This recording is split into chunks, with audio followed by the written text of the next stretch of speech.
Donald ટ્રમ્પનો વધુ એક ચોંકાવનારો નિર્ણય, વેક્સિનના કટ્ટર વિરોધી નેતાને સ્વાસ્થ્ય મંત્રી બનાવાયા.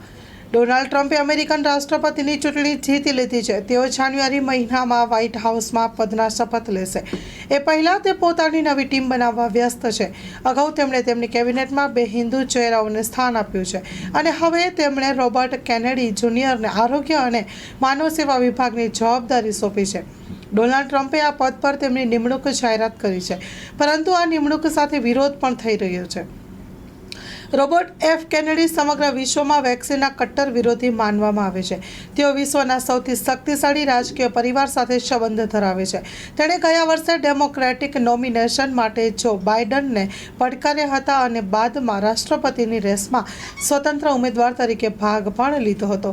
જો કે કેનેડીએ પાછળથી રિપબ્લિકન પાર્ટી સાથે સમાધાન કર્યું હતું અને ડોનાલ્ડ ટ્રમ્પને પોતાનું સમર્થન જાહેર કર્યું, જેના બદલામાં હવે તેને મંત્રી પદ સોંપવામાં આવ્યું છે.